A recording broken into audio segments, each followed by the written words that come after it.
Olá, nesse vídeo nós vamos entender ou nós vamos refletir um pouco a respeito do que a lógica pode ou não fazer.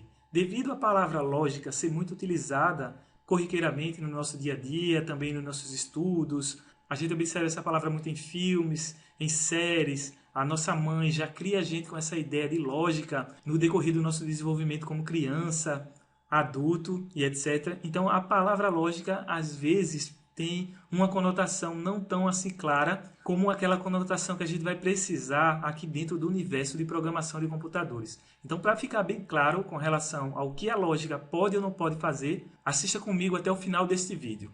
Tudo certo? Então vamos aqui. Nós temos aqui duas colunas, uma relativa ao que a lógica não pode fazer e outra relativa ao que a lógica pode fazer. E vamos agora refletir com relação aos principais pontos. Veja só. Aqui nós temos que a lógica, ela não está interessada, ela não tem o objetivo de criar um argumento válido. Então, muita atenção a isso. O argumento não necessariamente precisa ser válido. A lógica não está preocupada com isso, ela não tem esse interesse. Por outro lado, a lógica ela pode sim criticar um argumento quanto à sua validade. Veja só, criticar significa avaliar, averiguar, significa analisar se aquele argumento ele é ou não verdadeiro. Aqui tem até um i a mais, deixa eu apagar, pronto.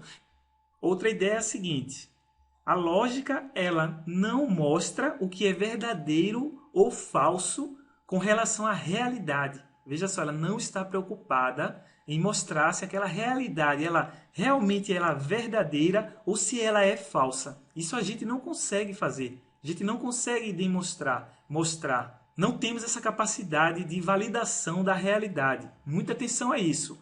Por outro lado, a gente pode trabalhar com as proposições, veja só, proposições, se elas são verdadeiras ou se elas são falsas. Apenas a proposição. Uma proposição é um caso modular, é um caso atômico de uma realidade. Então, a gente não pode pegar uma proposição, inclusive a proposição pode ser criada em termos de uma fantasia qualquer. Por outro lado, essa proposição pode ter a característica de ser verdadeira ou falsa. E a gente pode trabalhar mostrando esse tipo de proposição sobre esses dois pontos de vista. A gente não pode mostrar com relação a um fato real, universal e verdadeiro. A gente já discutiu até com relação a isso em vídeos passados. Então, muita atenção a esse ponto. Com relação a este outro ponto, que é o seguinte, que a lógica ela não pode mostrar se um argumento ele é sólido. Ou seja, se ele tem consistência, se ele tem fundamentação. Veja que essa frase ela está ligada a esta anterior, como a gente já entendeu com cuidado. Agora, por outro lado, né, a lógica ela pode sim mostrar se um argumento ele é válido. Isso aqui é bem interessante e a gente já veio estudando até o presente momento. Vamos ver outro tipo de sentença que a lógica não pode. Por exemplo, a lógica ela não pode justificar as conclusões encontradas pela indução. Aí vamos ver aqui. O que vem a ser a indução? A indução é quando eu tenho algo do particular. Veja só, eu estou no particular, estou no ponto e expando isso para o geral. Aqui é algo mais geral, mais amplo. Então, o que é que eu estou fazendo? Eu estou divergindo com relação ao pensamento. Eu estou saindo do particular, do ponto, para o todo, para o geral. Isso aqui é uma indução. Isto é, eu saio do particular e vou para o geral. Então, veja só, a lógica ela não justifica conclusões encontradas pela indução. Muita atenção a isso. Por outro lado, a lógica ela consegue encontrar algumas justificativas, né, algumas conclusões, consegue explicitar a ideia por trás de deduções. Veja só, o que é que vem a ser uma dedução? A dedução é o contrário da indução. A dedução eu parto do geral, eu parto do mais amplo, eu parto dessa situação mais universal e vou para a situação particular. Eu afunilo a minha ideia de pensamento e vou do geral para o específico. Ou seja, aqui eu estou convergindo. No caso da indução, eu estou divergindo. Está percebendo aí? Do particular para o geral.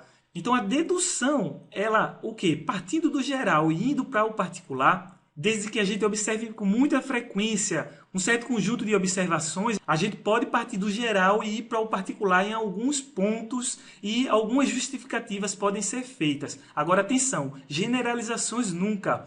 porque até um dos filósofos que estudou isso aqui foi o Karl Popper. Esse filósofo até estudou aquela ideia que o Nassim Nicholas Taleb, aqui da economia e das finanças, fala muito que é, se a gente pode observar vários cisnes brancos, por exemplo, eu enxergo todos os dias cisnes brancos e eu posso chegar e dizer, por observar muitos cisnes brancos, será que todos os cisnes são brancos? Ou seja, eu estou partindo de várias observações e quero agora ter um argumento geral, um argumento universal com base em algumas observações particulares. Será que eu posso fazer isso? Em outras palavras, isso aqui é uma tentativa de indução, né? Então a lógica ela não me dá um respaldo de pegar várias situações, observações particulares e generalizar isso para o todo. Ou seja, eu dizer, só porque eu observo cisnes brancos, e eu dizer que todos os cisnes, né? Os cisnes no mundo são brancos. Isso aqui não é tão fácil de fazer assim e afirmar sobre o contexto lógico. Inclusive, até eu não posso, porque na primeira vez que aparecer um cisne que não seja branco, por exemplo, seja preto, toda a minha indução ela foi por água abaixo, né? Nesse caso. Tá entendendo aí mais ou menos a ideia? Isso aqui depois a gente vai ver exemplos mais para frente que eu vou mostrar algo relativo a isso, vai ficar mais fácil de perceber. O importante aqui é você saber que a indução ela parte do particular e vai para o geral, a dedução vai do geral para o particular. Então a lógica ela não pode chegar e justificar conclusões baseadas em indução. Por outro lado, baseadas em dedução, ela pode chegar a dar algum tipo de respaldo, de força, para apoiar aquelas ideias dedutivas, em atenção. E as ideias dedutivas, como eu já mostrei, são essas que a gente parte do geral e vai para o particular. Tudo ok? Vamos ver outro exemplo.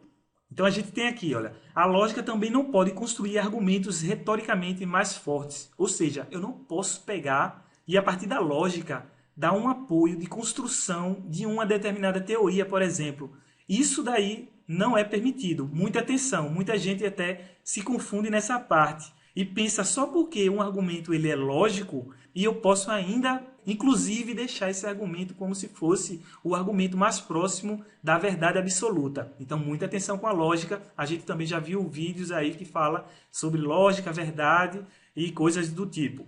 Por outro lado, a lógica ela fornece bases para um aperfeiçoamento da retórica, um aperfeiçoamento retórico. Ou seja, ela fornece, ela ajuda, ela apoia, mas ela não faz a construção, né? Ela não chega a adicionar algo novo, ela apenas aperfeiçoa, ela melhora, mas não cria a ponto de desenvolver uma melhoria, né? Uma retórica ainda mais forte. Então, muita atenção a essas duas diferenças aqui, tudo bem?